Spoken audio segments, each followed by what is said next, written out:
I've long felt, and I think we've seen evidence of, is that most of us don't need persuading that saving money or frankly preparing for the future is a smart or wise thing to do. There's very little in our work of trying to persuade people to want something that we want for them.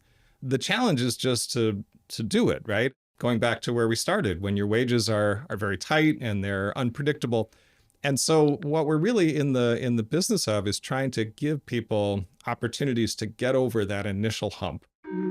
Meet over half of the working world. They are the machine that powers our society, from making your coffee and emptying your garbage to caring for your relatives and delivering your parcels. You might see them as frontline or essential workers, or you might not see them at all. The Invisible Worker podcast explores the financial landscape of our most diligent workforce. We speak to experts in mobility, inclusion, policy, research, and more to find out where the problems are and how we can start to fix them. My name is Emily and I host the Invisible Worker podcast, brought to you by Stream, the world's leading financial wellbeing provider. Hi, I'm Emily and I host the Invisible Worker podcast. On today's episode, we're talking about wealth and how we make wealth a possibility for all working Americans. And I'm joined today by Tim Flacke, CEO and co-founder of Commonwealth. Tim, welcome to the show. Thanks so much, Emily. So we're talking about wealth at work today because the workplace is actually a really pivotal moment in people's lives in terms of you get paid through work, and it's also an opportunity for wealth building. And there's lots we're going to cover today. But before we get into it, I want to hear a little bit more about you, your background, kind of the origin story of Commonwealth, or as it was known back in the noughties, Doorway to Dreams. Sure. I'm happy to provide that and try to be brief. For myself, my career started in human resources. And so I had some exposure to the workplace through the eyes of a medium-sized retail chain. After a period doing that, I personally just felt I wanted to try something else. I had a chance to work in a direct service, really a human service agency. Mm-hmm. And what that introduced me to, in a lot of ways, was the overwhelming complexity of the financial lives of what you might call the invisible worker. We sometimes think of it as hourly workers. We use the language of low and moderate income. And for me, that was really a change of direction. It led me to policy school and eventually the opportunity to start an organization that had as its mission building financial security and opportunity for that audience. But what we felt was missing at that time, and this is really the very end of the 90s heading into the new millennium, was a systemic look at what was holding back much broader prosperity for these households earning low and moderate income. And so that led initially to a very specific focus on trying to build an infrastructure for matched savings programs in the United States, but eventually just to an ongoing series of projects and ideas that all shared some characteristics, the ability to scale and be sustainable, and to support this mission of ultimately, we hope and intend wealth, as you said. And then over time, we realized you just can't think about long-term wealth without also engaging with where so many of us, at least in the US and I think globally, are, which is worried about today's financial anxiety and insecurities. And so that's been our guiding light now for the last couple of decades. That's such an interesting way of thinking about it, and your journey where you start from the long term and you've kind of pulled back to the short term and the near term financial resilience, and as well the kind of systemic approach. And you and I were chatting earlier about some of the systemic challenges for Americans, and I kind of want to whiz through them. And sure. although I'm not asking you to solve policy right now, of course, let's just kind of paint a picture. Please. In 2023, the median wage or the median household income was just shy of $80,000, and depending how you measure or slice and dice it, the individual median wage is somewhere between $45,000 and $60,000. Different methodologies considering kind of part-time or full-time, and that doesn't sound too bad. But actually, when you look at the distribution of that wage, kind of the lowest income earners on minimum wage, their wage equivalency is about 29% of the median, which is bottom of the OECD league tables. So kind of the OECD average is a little over 50%. And actually here in the UK, we're sitting at around 70%. So you've got a really unequal wage distribution where your lowest earners are struggling much more in the US. And you've also kind of got this backdrop of less social security. So no entitlement to sick pay. And I know a lot of companies offer sick pay, but there's no statutory entitlement to maternity pay. Even I was really fascinated to learn that there was no statutory entitlement to paid holiday or vacation days. That, you know, a lot of employers offer that as a benefit, but that's not off the shelf. And actually about a quarter of the working population doesn't have access to any paid holiday or vacation days. I mean, is there anything else in the landscape of Americans that you think is worth sort of exposing to kind of really clarify what a big challenge this is, creating that financial security picture? Well, the only thing I would add, which I know you know because you've said it to me recently, but you did what I often do because I have the luxury of being salaried, I think, in terms of annual incomes. But I think for definitely the majority of American workers, they are not salaried. They're paid hourly. Yeah. And that really changes your experience week in and week out. Yeah. Did you get an overtime shift? You know, were your hours cut back where you may not have expected that? Do you work in an industry where the weather matters and whether your income rises or falls, you know, depends on whether the weather goes a certain way. So I guess only to say that the absolute level of income that you highlighted is obviously relevant, but when and how your wages come and how much you can count on them, I think there's a lot of evidence that has an enormous impact on people's lived experience because so much energy has to go into anticipating, planning for, and reacting to this volatility of income that, again, is not something I experience. So I think that's a big part of what the average American hourly worker contends with. Yeah, you can kind of coin a phrase, the volatility premium, and Yeah. it has both real financial costs, in that it's hard for you to plan ahead. Maybe you can't pay your bills on auto pay because you don't know if the money's going to be there. You might miss out on opportunities for advancement or growth, but also a really high cognitive cost, just the constant effort of juggling and managing and thinking. And I know there's some research out of UC Berkeley that suggests that a third of hourly paid workers, their hours vary by a third week to week. So like quite a substantial swing in how much people are earning every week. And if I might bust in, and typically out of people's control, right? Yes. Which matters a lot. So yeah, I think we're saying the same thing. We're saying the same thing. It's not easy. It's not but you've done a lot of work actually to try and solve for how do you create financial stability. And I want to talk about some of your early successes at Commonwealth, and particularly the refund to assets program, because I find this so interesting. So can you walk me through the background there, kind of what that is and why that was such a big opportunity?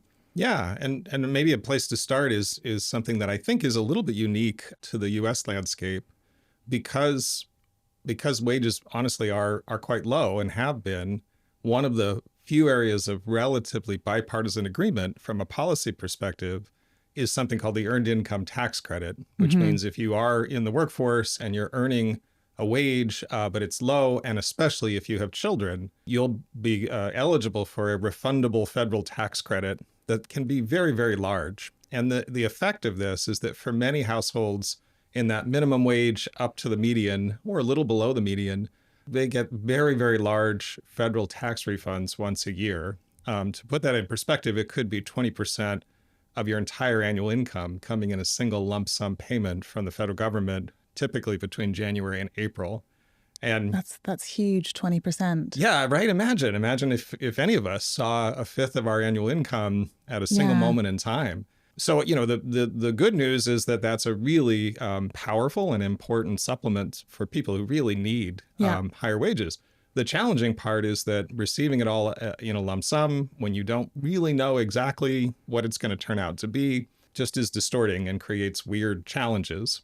But what we and plenty of others recognized is it's also an enormous opportunity if you're trying to help people build a foundation of savings and ultimately, as we talked about, towards a trajectory of wealth. Yeah, what a moment, right? Because you get this big lump sum, but that comes with risk as well, because you can get this sort of windfall mindset where it feels like free money or kind of money for luxuries. So, there's some research that suggests if you get something that feels like a bonus or a windfall, you're less careful with that money. And so I think the work you have been doing was how do you make people treat that money differently? Yeah, that's right. And there's also, quite honestly, there's a whole industry of retailers and others who knew that money was coming. So it wasn't even just a level playing field, right? There were a lot of people who were willing to extend credit before those those refund checks arrived Right. on very expensive terms. So our approach was to try to reach folks who were about to receive these very large, as you say, windfalls, and just make sure they had a clear and convenient opportunity to direct some of those funds into savings if they wanted to. Yep. And, probably you're aware of the behavioral science that most of us find it easier to commit to do something that we find challenging in advance. Yes. So you have the opportunity to say, hey, Emily, it looks like you're going to be getting $3,500 in your tax refund, in 2 weeks. Would you like to have some of that go into savings for yourself or frankly for your kids? Yeah. We're just more likely to say, I think that's a good idea. Let me do that Yeah. because I don't. Future Emily can save. That's right. Today Emily wants to splurge, but future Emily, she That's can right. save. Yeah. And so what we found is that making the infrastructure so that that opportunity was available to the tens of millions of households who were getting these large refunds could make a difference. Initially, that took the focus of some research we did to support a longstanding policy idea that had never come to pass, which is that our tax authority, our Internal Revenue Service, would offer people receiving refunds a way to, at the time they filed, designate multiple different accounts to receive those refund dollars. So now you Yeah. could say, send the bulk of it to my checking account because I need it, but let's send a little bit to my savings account because I'd like to do that, maybe a little bit to a retirement savings account. So that was sort of step one, was to make sure Yeah. that those pipes existed, which they have now since 2006 or so. And then we realized that for a lot of the households that we were thinking about, they weren't necessarily carrying around their savings account information, much less their retirement account, Yeah. information. And that the US government actually issued securities that were a pretty good investment vehicle, which is something called an inflation protected I bond or savings bond. So we pilot tested, would people like the opportunity to essentially order savings bonds with their federal tax refund, and took those results to policymakers in Washington, who ultimately put that into effect. So now since 2009 or so, if you are expecting a federal refund in the US, you can check a series of boxes and have between $50,000 and $5,000 of that refund issued to you in these inflation protected bonds. And this is crucial, you can put your children's name directly on the savings bonds. What an uplift for people to feel like they're saving for their children and to be doing something for their future. And I looked up the form. It was form 8888, very right. easy to remember. Yes. It was so easy. It was, as you say, just tick a box. You didn't have to have an account number or any information. Yeah. So that's such an incredible innovation. Do you have any data on kind of what the success has been, particularly when you were piloting that? People want to save. We have so much research that tells us people want to save. They want to be helped to save. Yeah. They just find it hard to do so. So that feels like something that is a really positive intervention in getting more people to identify as savers. Yeah. So the answer to your question is we have some data. When we were pilot testing this idea, one thing we learned, because we worked with a number of different tax preparers around the country, Yeah. and probably the single biggest variable in what kind of take rates we saw was the quality and consistency of the offer extended to tax filers. Okay. And so what we found is that when that offer is delivered at the right time in a straightforward way, we can see take rates approaching 10%. Yeah. When we see, the opposite of that, of course, the take rates are much, much lower. So since it's been federal policy, what we don't have a solution for is to ensure that everyone who's eligible receives a good offer to use that Yeah. set of pipes. But we still see tens of thousands of people every single year who are taking advantage of that to build savings for themselves or for their kids. And we've learned also as well, and I think this is a lesson that is worth holding on to, that over and over again, parents are more willing to save for their children than they are even for themselves. Yeah. And so that's something for us to file away when we think about having conversations about savings in the workplace or elsewhere. That's really interesting. And that kind of takes us back to some of the behavioral science of money. And I want to talk to you about prize-linked savings as well, which kind of taps into another piece of behavioral science. So when we talk about the earned income tax credit or using form 8888, you're kind of committing for your future self. That feels much easier. It's going into a separate account already. So you don't sort of experience that loss aversion of having to move money into savings. and just kind of the emotional connection with saving for your children.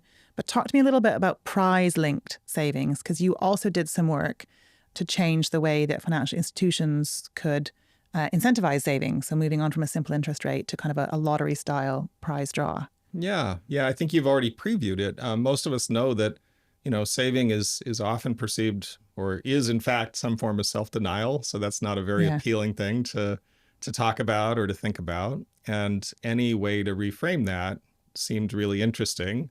And it's fun that we're sitting in the UK as we talk, because in many Yeah. ways the UK premium bond product has been an inspiration for the work we did in the US.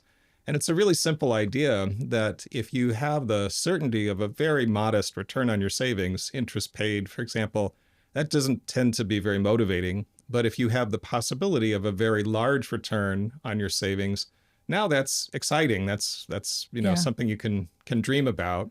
And so what we had the chance to do is really develop, we call it, as you say, prize linked, or sometimes it's called lottery linked savings, and to reward people for saving with this chance to win, the chance to win a large prize, or honestly, sometimes even a modest prize. The experience of having your number come up and feeling like you did this thing that you had long wanted to do that was kind of hard, and you put some money away, and then the universe rewarded you with a a surprise, a positive Yeah. surprise. Yeah, it can be really powerful. So that idea existed in concept in other places, including here in the UK Yes. and developing countries, but really hadn't been tried in the US. So we, in partnership initially with credit unions and then eventually with fintechs and with some larger financial service providers, tested it, built some evidence, and then talked to policymakers to remove some of the barriers to this idea, both at the state level and federally in the US. Yeah, because you had to change legislation because previously financial institutions were not allowed to offer a prize because that was prohibited under gambling laws. Am I right? That's right. Yes. I've long felt, and I think we've seen evidence of, is that most of us don't need persuading that saving money, or frankly preparing for the future, is a smart or wise thing to do. There's very little in our work of trying to persuade people to want something that we want for them. The challenge is just to do it, right? Going back to where we started, when your wages are very tight and they're unpredictable. And so what we're really in the business of is trying to give people opportunities to get over that initial hump, sort of leap over that psychological wall and land on the other side and go, look, I actually saved money. So to your point, even if the circumstances or the incentives or the trick, if you will, that got Yeah. you there doesn't sustain forever, I believe a lot of us just feel very differently after we've done this hard thing, and that sticks with us and sets us up, maybe not every paycheck, maybe not at every week in our lives, but we no longer feel like that's just outside of our experience or what we're capable of doing. And therefore we'll do it when the opportunity, when it's realistic for us to do so. Yeah. We define ourselves as savers now. Yeah. And in the US, I don't know if this is true in the UK, but it almost became a sort of a joke that there was so much finger wagging about people buying lattes, right? Yes. If you would all just stop buying your lattes, It was you would avocado have, toast in the UK. yeah, there Yes. you go. You Yeah. would have financial security. And Yeah. the absurdity of that just seems so clear, right? Yeah. When people are living on $15 an hour in the US, 29% of the median income, to sort of say, well, we know, if you could just constrain your consumption, Yeah. that would be the solution. So we've really tried to orient our work around the system, around the environment that people are operating in. What are the tools that they have access to? Again, not to deny that people's choices should matter and do matter, but to recognize that at least for the limited opportunity that we have to make a difference in the world, to try to aim at that architecture, that environment around people living on low and moderate incomes, so that they have more of the tools they need and the opportunities they need. Yeah, I couldn't agree more. And I think also recognizing the behavioral biases and cognitive shortcuts that people use, that people need to use. I say that like it's a bad thing. It's not. We need these shortcuts. If you get an ad hoc incentive, it's much more rewarding than if you get a consistent incentive. And the gambling industry leans into that too. And that's why right. people get addicted to gambling. But if we can get people addicted to saving, that's a really positive outcome for people. That's right. It's not a neutral environment out there, right? There are a lot Absolutely of interested not. parties that are vying, for your choices and your dollars, and they don't let up just because you don't have a lot of income. Yes. Yeah. I want to take us back to the origin story of wealth and the workplace. And in my research, I felt like pensions were the origin story. And so let me whiz you through a quick timeline, and I'd love I your love reaction it. to this, I'll Tim. learn something. Great. So this goes back to 1775, the Revolutionary War, and Congress promised lifetime pensions to disabled soldiers and widows. I find this so fascinating because technically it wasn't until the 4th of July, 1776, or July 4th, 1776, when the United States was formed through the Declaration of Independence. So America has had pensions since before America was America, which is kind of cool. And then it took another 100 years until 1875 before the first private sector pension was created by the American Express Company. So, your Amex card now, kind of back in the day, was innovating even then. And that began to catch on with some large employers, some sort of national firms like railroads and utilities. And then in 1935, this was formalized through the Social Security Act in response to the Great Depression. There was huge economic turmoil and instability. And this was a catalyst for the first federal retirement income plan. So that became kind of available to a cohort of Americans. And then it wasn't until 1974 that the Employee Retirement Income Security Act created some standards. So prior to then, anybody could cancel a pension, change it. So although you had this sort of offer of income down the line, it wasn't guaranteed. And then in 1978, the Revenue Act created the 401k, a provision to kind of allow this sort of tax-efficient investment in pensions. So this is actually quite cutting edge in terms of timelines of, pensions since before the country was a country, private sector pensions in the 1800s, and then some really early legislation to create broader retirement security for Americans. And what I find so fascinating is that by the 90s, some employers were experimenting with an opt-out approach or an automatic enrollment to pensions. There was no legislation to support this, but there were some really innovative employers testing this out. But there was a lot of concerns about, were they in breach of other regulations? Would they be on the hook somehow? Could they be legally liable? And actually the IRS in 1998 clarified that employers could offer automatic enrollment without violating federal law. So I think it's a really interesting origin story of wealth at work. When we spoke earlier, you kind of had a reflection on pensions that they weren't necessarily wealth, they were for something else. I'd love to hear you talk about that. Sure. Well, first of all, thank you for that history. Yeah, I guess one observation I have about this topic generally, and I think this touches on the role of employers today, but we'll get to that. We have, at least in the U.S., something like alignment, maybe even so far as consensus, that financial security in retirement, or let's say when one's no longer able to work, is a legitimate issue of public concern, is a focus for public policy.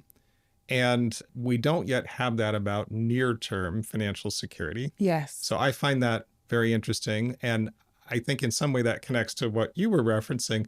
I have this perception that our pension policy is really designed for that purpose, to make sure that people who are no longer able to work in retirement have an income stream to support themselves. Yeah. And I hadn't really thought of pension so much as a wealth creation tool, because I think the origin story, as I understood it, really going to our Social Security system, was we simply didn't want to have so much poverty for people in their senior years. Yes. So I don't know what the implications are of whether we think about it as an income stream or a wealth creation tool. I suspect it can be both, but it's interesting that you thought about it through a wealth lens and that I was thinking about it more through an income lens. Yeah, I think you're right. It is both. I kind of came to it from a wealth lens, probably because I connect in my head the concept of a pension or 401k with investing.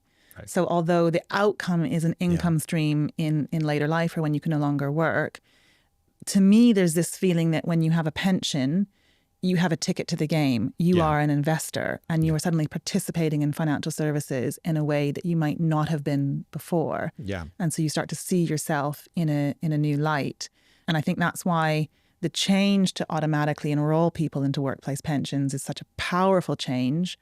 Because although pensions and 401k plans are available to quite a lot of the US workforce, so about 3/4 of the civilian population has access to a pension, just over half participate. And it's really skewed towards higher earners. So yeah, to me, it is an income stream and it is wealth, because it's that feeling of I have access to wealth. I am an investor. Yeah. And actually, let's jump to that topic now. So I want to talk about your investor identity work and what you have been doing at Commonwealth to help more people have that sense of identity. Yeah. Thanks for the chance to talk about that. Yeah. Really, the idea that brought us together to form Commonwealth was the focus on trying to make wealth possible for people who'd never had it. And the journey's taken us a lot towards the near-term financial issues because that's so pervasive and foundational. But we've always wanted to make sure that we're ultimately going back to wealth. Yeah. So then you get to the question of what are the ways that many people have built wealth. And, there's some clear answers. Home ownership in the US is a powerful tool, but capital markets are really critical wealth creation engines for so many people. But the data is very clear, whether it's in the context of retirement savings or just more broadly, that it is people who already have wealth and have higher incomes who get to participate. So with that backdrop, we, in partnership with others, really started to look at what would it take for more people to have access to capital markets. Yeah. And is there an appetite, right? I said earlier, we really don't want to be in the business of trying to get people to do things they don't want to do. We want to be in the business of enabling people to do the things that they already want to do. And what we found, we did some national research, specifically looking at households under the median income, $80,000. And what we found is that there was more than a 20-point gap between the fraction of households who said, I would really like to be an investor. This is an aspiration I have. Yeah. And those who were actually participating, which was not surprising, but quantifying it was really important. And it said to us, there's a clear appetite that is not being met. So why is that?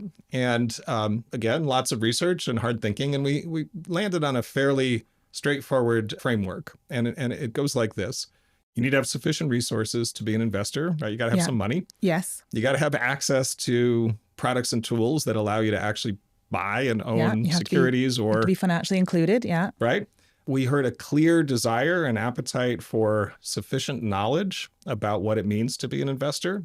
So all of that was not surprising and very important. But there was still this last factor that couldn't be explained by those first three. Okay. And what we heard people saying is, and the words came in different ways, but essentially it boiled down to this. Let's be real, Emily. I'm not an investor.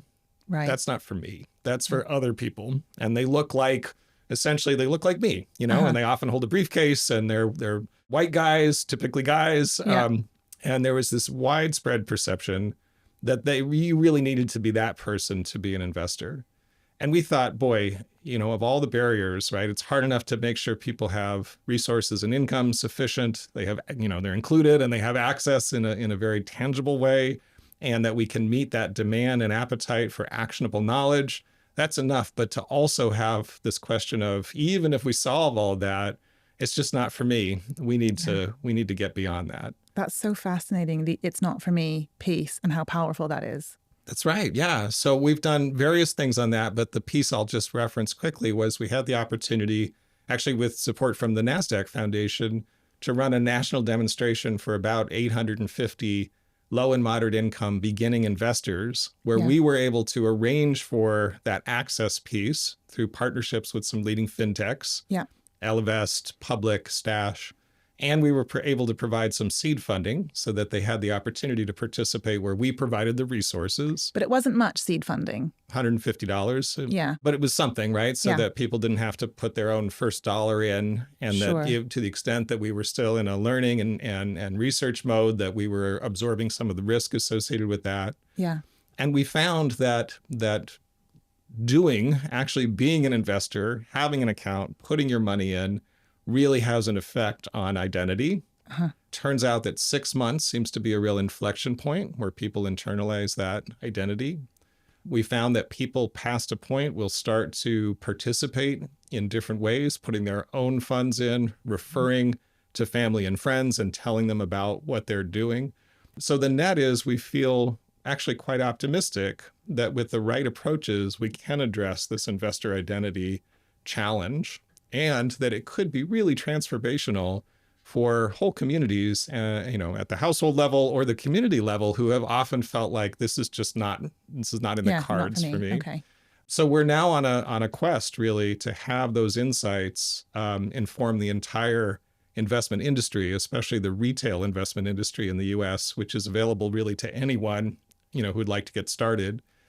So that, looking 5 years out, we just have a sea change in terms of who that industry perceives to be a potential customer and Yes. how those potential customers perceive that that industry is open to them and ready to serve them. That's the Yeah, change we're I was after. just thinking that, and I was thinking about the interventions that you have driven through Commonwealth and that you've tested. When you zoom back out, they feel quite simple. Like they haven't required huge investment in technology, for example. These are things where you're reframing for people. So you're reframing the way someone thinks about their income tax refund and what that money can do, or you're reframing the way someone thinks about what the incentive is for savings, or you're reframing the way somebody interacts with investing and wealth building. And I like that because that shouldn't be hard to scale. When you have these interventions that are just a reframe or a language change or a positioning change, they should be really accessible. So how do we take these to the next level? Yeah, well, this is a topic I love, so I'm going to Okay. respond.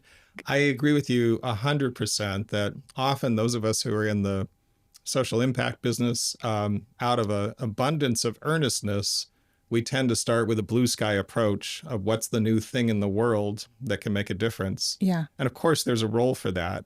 But the truth is, the world that's built around us, a modern economy, for example, has enormously powerful, large institutions that shape the landscape. Yes. And so the way we think about our work is to try to support, cajole, connect, influence those existing institutions to do things that in some cases they would like to do or they're open to doing, but they're often not at the very top of their busy lists of things they have to get done next quarter's earnings or whatever it might be. So that's just a way of amplifying what you've said. We really do try to support and influence the forces that already exist into a direction that can make, therefore, large-scale sustainable change.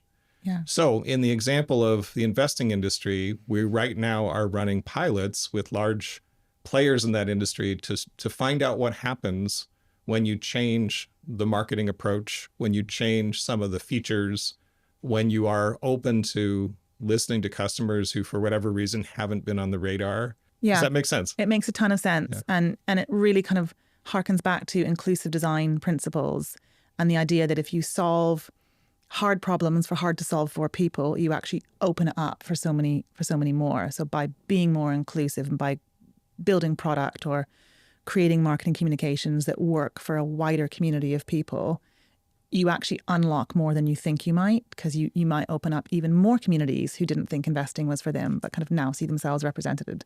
And I'm realizing too, as we talk, that we're probably both thinking about this at the consumer level, and we think of, we're essentially a B2B2C operation. Yeah. If you think about it, there are some parallels to how firms and institutions work as well, that if we can create the conditions that make it easier for an investment company to prioritize these customers, yes, by equipping them with data about what this market segment really wants and needs, in some cases by addressing specific policy barriers that might hold them back from what they're trying to do, by amplifying the stories of what's working, then you have this effect of changing what's the expectation and the norm.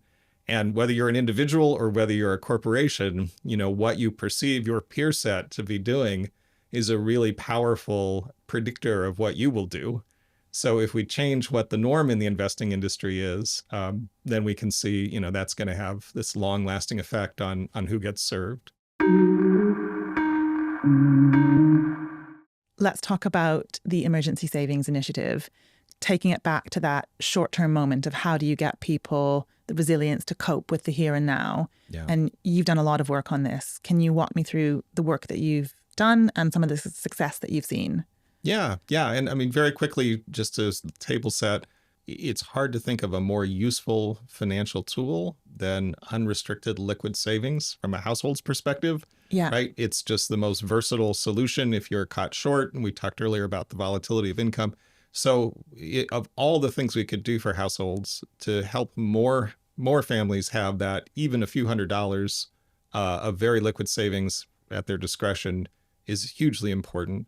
And yet, if we go back 5 or 6 years ago, it really wasn't talked about in a lot of the large systems that control or influence families' lives. It wasn't talked about in the workplace. It wasn't talked about in the retirement or pension system.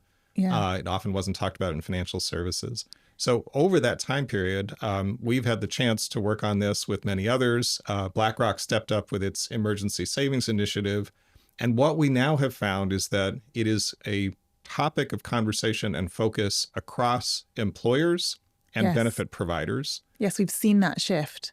Yeah. And I mean, really high profile brands that we would recognize. We had the chance to work with UPS, United Parcel Service, Delta Airlines, a big US airline, has announced emergency savings, and on down the line. So that change resulted from what we talked about earlier, doing the kind of research that shows that it's impactful for households, Yeah. demonstrating that, and learning from actually implementing workplace-based emergency savings solutions, policy change federally in the form of a piece of legislation called Secure 2.0, also some non-legislative solutions. Our regulator, the Consumer Financial Protection Bureau, worked with us to essentially provide something like a no action letter to employers who wanted to experiment with automatically enrolling workers into emergency savings, and then telling this story in a strategic way, so that, what Delta Airlines does and what UPS does and what Best Buy, a big retailer, does, and so on and so forth, all of their peers hear about that. And those HR leaders and those benefit leaders say, what are we doing on this? Have we thought about this? And so that basic playbook has led really to a sea change in how we think about and focus on this short-term savings for workers. I think that shift has been fascinating because it's not about the financial services industry making that shift. It's about employers and their role as employee benefits providers. Yeah. And when you think about it, paying somebody is the main benefit, right? Getting paid is very important. If you stop being paid, you probably stop turning up to work. Right. And then what you do with that pay is sort of the next level. And employers are increasingly recognized, and I'm gonna quote from the BlackRock report, that providing useful and accessible financial security benefits is what their workforce want and need. So investing in those sorts of programs is kind of the new wave of employee benefits. So, out with the ping pong and fruit, in with the workplace savings. We're seeing more and more employers across the globe stepping up and saying, well, actually, our job here is not just to pay people. Our job is actually to incentivize productivity and performance through financial security and giving people the tools they need. So that's been the shift, which is actually turning savings into an employee benefit, which feels very novel. Yeah. And we talked about this earlier. I suspect we violently agree on this, that there's so many reasons why the employer is a critical actor in this. And so I'll just share some of the ones that I come back to. Yes, please. For one thing, there really are some aligned incentives, right? And we have research, and research is important, but sometimes it's just common sense, right? Think about, I don't know, I'm a parent, and I know that when I am distracted, I am not the best parent, right? And so by analogy, when you're living with chronic financial stress, it's just very hard to imagine that you are showing up as the most present, productive, engaged, fully effective worker or employee. So at least at a high level, employers have a very large stake in having a much more financially secure workforce. Beyond that, they have clear operational roles to play, as the access to the paycheck moment and the ability to influence that and to make it easy for workers to directly take pay and put it into, for example, savings. They also have an enormously powerful signaling role that what an employer chooses to offer and present to a worker in onboarding and orientation sends a message about what's legitimate and important. Yeah. They have group buying power. So we really believe the employer is a really vital channel. And what gets lost in that is that benefits are not just in my view, a random set of offerings to excite workers or, to be novel or to stand out from the crowd. They should be purposeful, designed to achieve an outcome, which is more financial security, especially for those hourly workers. And that's a tall order. It takes a lot to weave together a package of benefits that produces that lessening of anxiety and greater financial confidence. But there's no reason it can't be done. And I agree with you. Wages are foundational, right? Yeah. But what I believe and have often seen is that wages alone are not going to achieve that outcome of financial security. We all need tools and resources to convert our income into this thing that we want, which is that sense of well-being and confidence in our finances. And who is more naturally well positioned to provide those tools than the employer, with partnership from the benefits industry. So for all those reasons, we believe a lot in the power of the workplace as a way to achieve our mission of financial security and opportunity, but also, frankly, just the social change we want, which is far less financial anxiety. I think you've articulated so well the role of the employer and employee benefits. And I would love to dig into that a bit more. And I know you've got a big new program around benefits for the future, which sort of goes even further here. So could you talk to me a bit more about that? Yeah. So the work we've talked about in the workplace has been focused on emergency savings. That's foundational, and we realize there's more that could round out this package, if you will, of financial benefits. So we now have the opportunity, and we're proud that J.P. Morgan Chase is partnering and supporting us to do this work, to investigate, for example, debt repayment and the role that the employer and the workplace can play in helping workers manage debt. At least in the U.S., there's wide evidence that debt is an enormous problem. Yeah. So we're looking at student debt, which is a very large problem in the U.S. We're very interested if there's a way for employers to support managing and repaying medical debt, and we'll see what else comes. And to go back to the topic of wealth, of course, retirement plans as we talked about, are a big piece of wealth in the workplace. But there may be other ways that employers can support wealth creation. In the US, we have something called the 529 College Savings System. This is a state-based, state-backed, tax-advantaged savings platform that frankly is not used by anybody other than high-income Americans in any meaningful way.